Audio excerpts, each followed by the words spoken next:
छत्तीसगढ़ विधानसभा के विशेष सत्र का आगाज हो गया है। 2 दिन के इस विशेष सत्र में आरक्षण विधेयक को पारित किया जाएगा। सत्र के पहले दिन की शुरुआत में विधानसभा के पूर्व उपाध्यक्ष मनोज मांडवी को श्रद्धांजलि दी गई। विधानसभा के सत्र शुरू होते ही अध्यक्ष डॉक्टर चरणदास महंत ने भानु प्रतापपुर के विधायक और विधानसभा के उपाध्यक्ष रहे मनोज मांडवी और मनेन्द्रगढ़ से विधायक रहे दीपक पटेल के निधन का जिक्र किया। मनोज मांडवी को श्रद्धांजलि देते हुए मुख्यमंत्री भूपेश बघेल ने कहा, उनके निधन से प्रदेश ने आदिवासी समाज की एक मजबूत आवाज को खो दिया है। उनकी कमी को पूरा नहीं किया जा सकता। दीपक पटेल के योगदान को भी उन्होंने नमन किया। नेता प्रतिपक्ष नारायण चंदेल, स्वास्थ्य मंत्री टी.एस. सिंहदेव, आबकारी मंत्री कवासी लखमा और खाद्य मंत्री अमरजीत भगत ने भी दिवंगत नेताओं को श्रद्धांजलि दी। बात करें विशेष सत्र के दूसरे दिन की तो कल यानी 2 दिसंबर को मुख्यमंत्री भूपेश बघेल छत्तीसगढ़ लोक सेवा संशोधन विधेयक 2022 को पेश करेंगे। इसके अलावा शैक्षणिक संस्था संशोधन विधेयक को भी पेश किया जाना है। दिन भर की चर्चा के बाद इन विधेयकों को पारित करने की तैयारी है। बघेल कैबिनेट ने इन विधेयकों को 24 नवंबर को बैठक में मंजूरी दी थी। उधर बीजेपी भी बघेल सरकार की नीतियों को चुनौती देने की पूरी तैयारी की है। जहां सरकार को पूरा भरोसा है कि वो इन विधेयकों को बिना किसी अड़चन के पारित करा लेगी, वहीं बीजेपी विधानसभा में हंगामे की तैयारी में है, क्योंकि सरकार और विपक्ष दोनों ही खुद को आदिवासी हितैषी बताते हुए शुरू से ही एक दूसरे पर आरोप लगाते आ रहे हैं। चलिए अब हम आपको बताते हैं कि अगर ये विधेयक पारित होते हैं तो किसको कितना आरक्षण मिलेगा। राज्य में आरक्षण का नया अनुपात, जनसंख्या के हिसाब से आरक्षण देने की तैयारी। आदिवासी वर्ग एसटी को 32% आरक्षण, अनुसूचित जाति एससी को 13% आरक्षण, अन्य पिछड़ा वर्ग ओबीसी को 27% आरक्षण, सामान्य वर्ग के गरीबों को 4% आरक्षण देने का प्रस्ताव 24 नवंबर को कैबिनेट बैठक में तय। 2 दिवसीय विशेष सत्र में पारित कराएगी सरकार।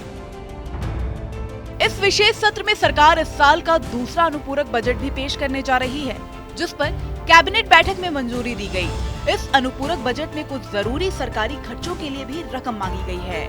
बताया जा रहा है कि ये अनुपूरक बजट भी शुक्रवार को ही पेश किया जाएगा। विधानसभा के विशेष सत्र से ठीक पहले जनता कांग्रेस छत्तीसगढ़ के प्रदेश अध्यक्ष अमित जोगी ने मुख्यमंत्री भूपेश बघेल को पत्र लिखा। उन्होंने आरक्षण के लिए विशेष सत्र बुलाने के फैसले का स्वागत करते हुए आरक्षण का नया अनुपात मांगा है। उन्होंने कहा, उनका सुझाव है कि अनुसूचित जाति को 16%, अनुसूचित जनजाति को 32%, अन्य पिछड़ा वर्ग को 27% आरक्षण मिले। आर्थिक रूप से कमजोर वर्ग यानी ईडब्ल्यूएस को 10% आरक्षण मिले और उसमें भी अनुसूचित जाति, अनुसूचित जनजाति और पिछड़ा वर्ग के लिए भी आरक्षण का प्रावधान हो। छत्तीसगढ़ के मूल निवासियों को 100% आरक्षण का प्रावधान किया जाए। विधेयक पारित होते ही उसे महामहिम राष्ट्रपति को संविधान की 9वीं अनुसूची में सम्मिलित करने के लिए भेजा जाए, ताकि इस व्यवस्था को न्यायिक चुनौती से सुरक्षित रखा जा सके। अब हम आपको बताते हैं कि आरक्षण मामले में कब कब क्या हुआ।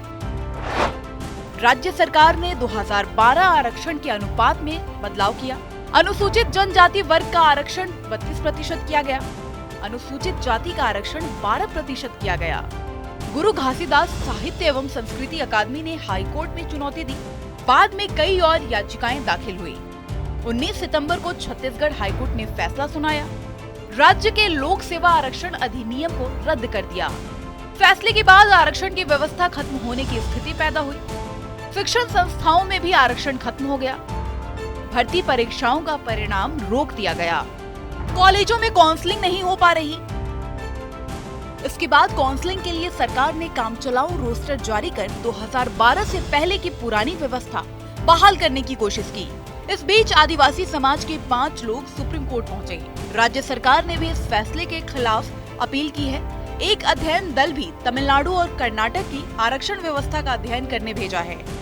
10 नवंबर को विधानसभा का विशेष सत्र बुलाने की अधिसूचना जारी कर दी और अब राज्य सरकार जनसंख्या के हिसाब से आरक्षण देने की तैयारी में है। अब देखना होगा कि इससे आदिवासियों को कितना फायदा होगा।